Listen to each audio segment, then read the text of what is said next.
Good evening slash no, it's good morning, 2:40 a.m. This is what happens when you're a fish addict and you have insomnia. You tie flies. So let's get to it.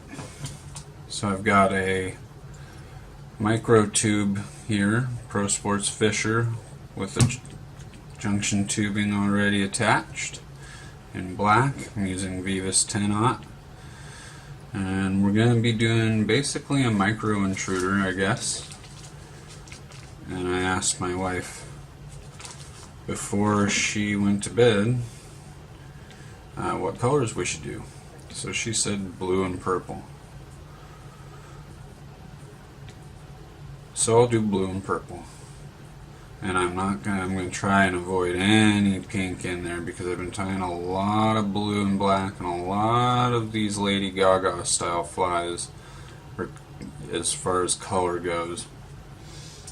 Stuff like this here. Like that guy there. It's basically a Lady Gaga. So we're going to avoid that. So I'm tying in a little ball of dubbing. This is going to be a micro intruder, so we're going to try and keep it micro. And instead of spinning fur onto these, we're going to use some schlappen. And blue and purple, so we'll go blue in the back, I suppose. I've got this great Kingfisher blue that I haven't utilized enough.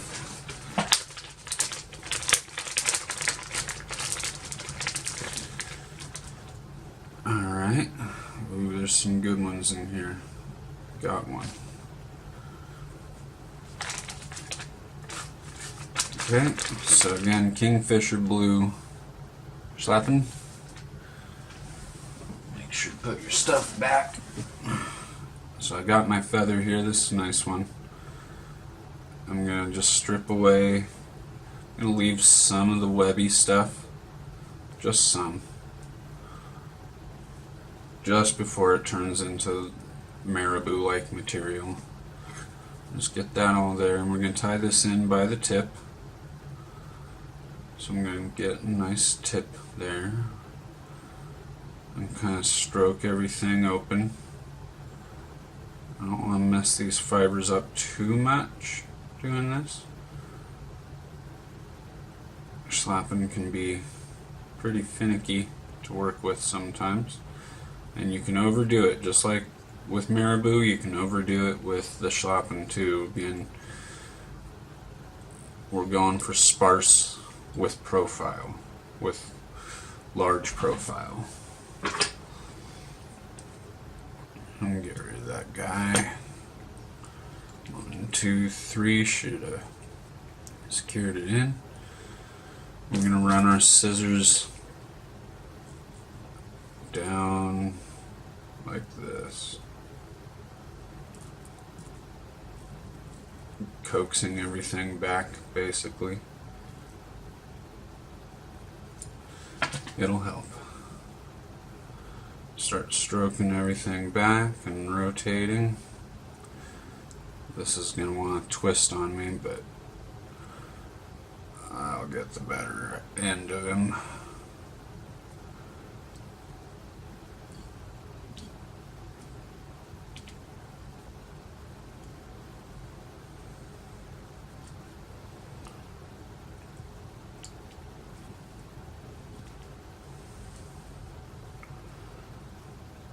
There we go, it's starting to fill in nicely. I might make that my last.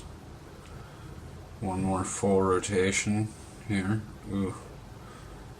Perfect, okay, so we might use all of this, but not quite all of it. I'm going to wiggle through here so it doesn't trap anything down. Wiggling through. Okay.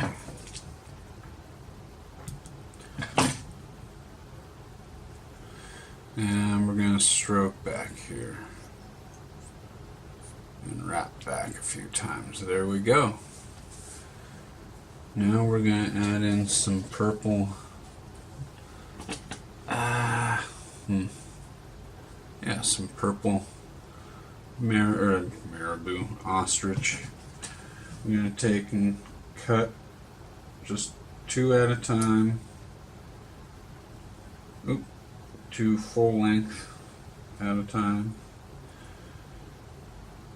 And actually we're just going to get a bunch.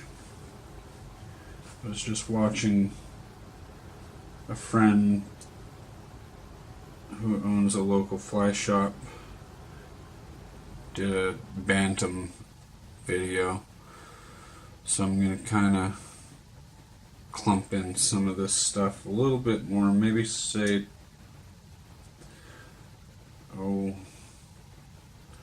8 to 10 pieces here. I'm just going to lay this over the top and tie that in. Couple loose wraps, and then I can take my fingernail and kind of manipulate it around to cover the top here fully. Get a little more on this side. Spread them out so that they're not going to just stick together once they get wet. And then we can pull up all this and trim that away. These butt ends. Okay.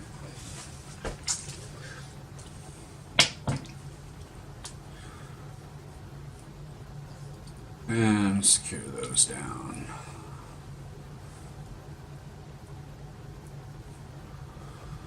Alright. Now we can do some body material here. I think we'll go with this holographic SSS braid.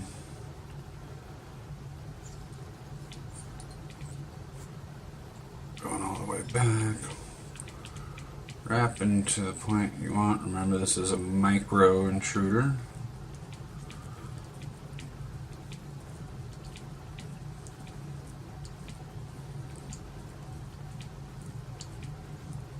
Wrapping this forward, kind of with good tension, without collapsing the tube underneath.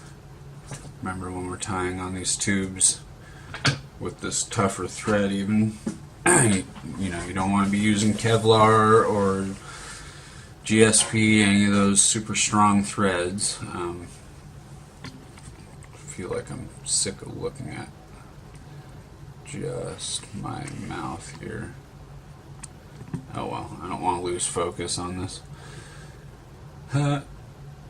Attention and camera. Okay, we're going to do another. This is this dubbing material that I'm using is Spirit River Diamond Bright in teal. It's just kind of my go-to dubbing ball. No matter what dubbing material for a ball, no matter what color patterns I'm doing, it just happens to work out well with this one. These dubbing balls, I never really care about what the color is.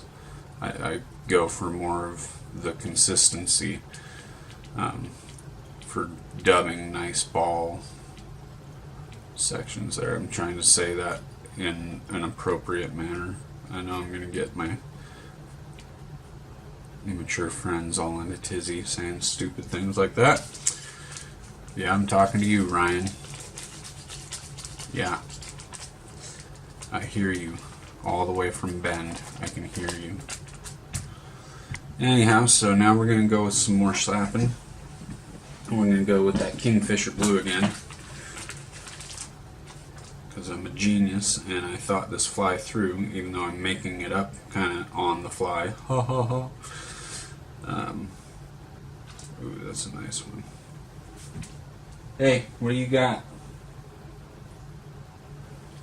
Of course the kitty's in.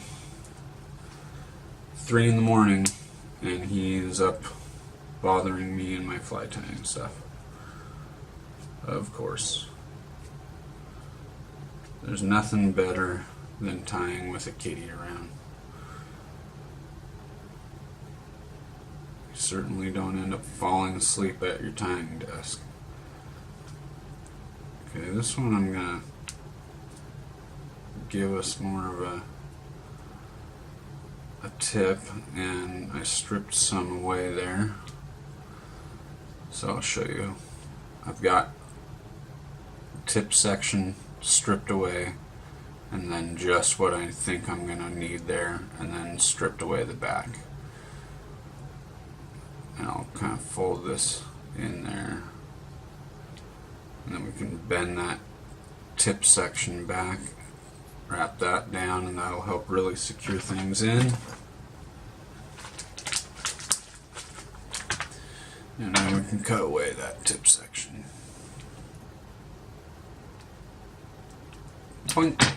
Alright, now we're going to do the same thing here. We're going to take our scissors and kind of try and coax these barbules back, the feather barbules. That worked nicely. And then we're going to stroke them back.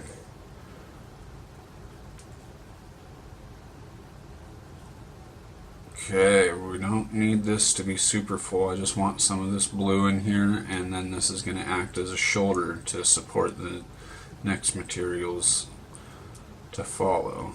Boom, and that was it. That was all I needed there.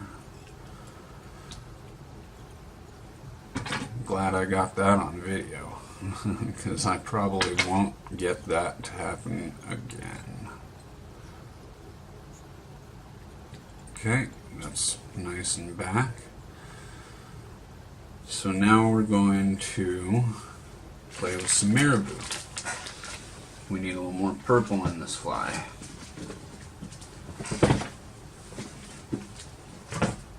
I've got this nice light purple that'll go well with that.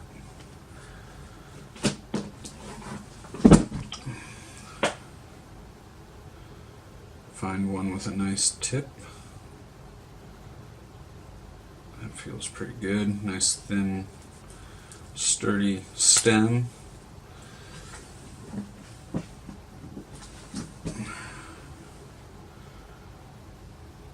And we're just going to peel away what we don't want here. Go ahead and save this stuff if you also use conventional gear and tie your own jigs. That makes great jig stuff. Of course, I know none of you do that because we're all fly purists, right? Not one of you ties on a bead. Yeah, me neither. Okay, we're gonna just tie this in by the tip here. 2, 3. We'll hold that down, and we're going to stroke everything back and start wrapping without letting that twist on us. Trying not to break this thing.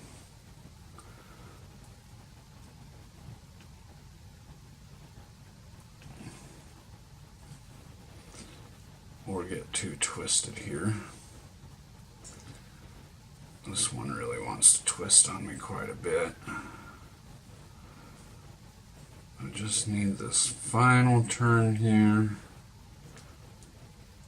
just to fully unveil the fly itself. Now I'm going to wiggle my thread through, trying not to trap anything down, holding tension so that it holds that down. Then I can get rid of this tip, or the stem. Can stroke everything back. 1, 2, 3. We'll go 4 and 5. Just making sure that's back. Nice, simple little fly. Okay. How about some more ostrich over it? Yeah. Just do 2 clumps here on either side. This is going to give it some darkness, a little more contrast. So there's three fibers on the side, kind of in a V. We're not going to really worry about that they're not staying in place where I want them. The water will do that for me. And there's some more. We're going to go on this side now. This will make it look a lot better. And that's all going over the top to about where my hook's going to be. Make sure that's all secured in. Get these tips out of there.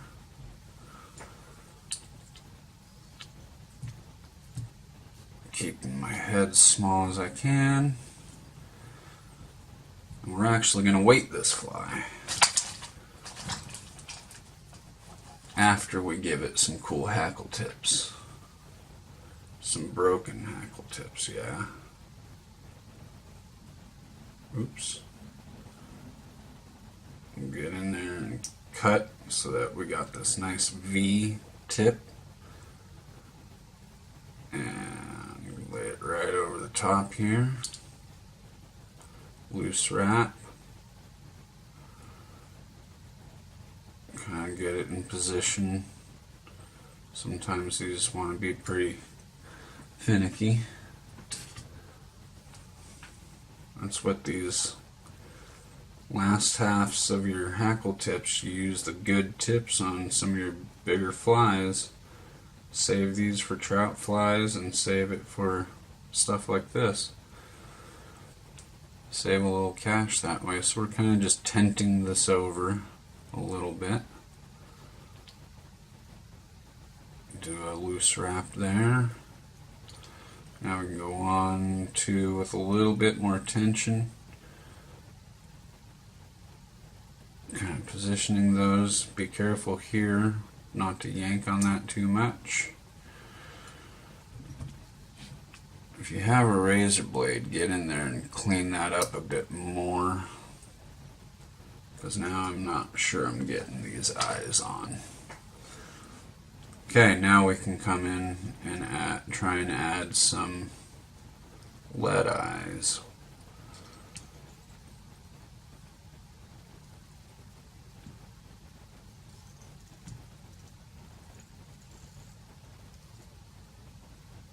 We had just enough left on our tube here to do this.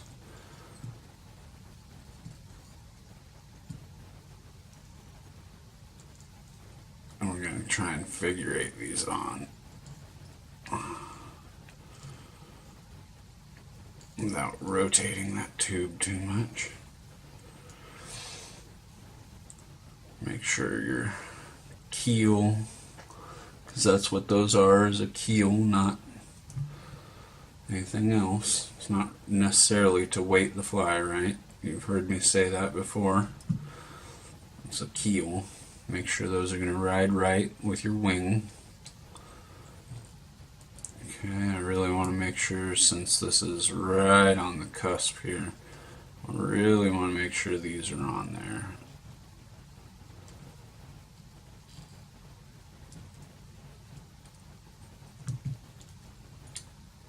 Okay, and we're good to whip finish.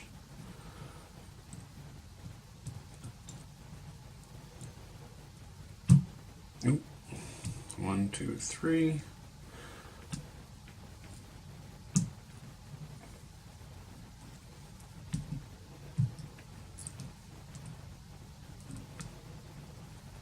All right.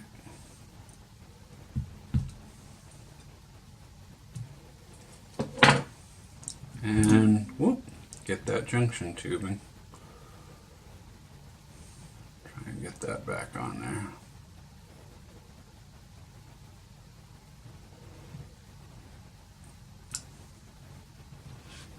There we go. And there you have it.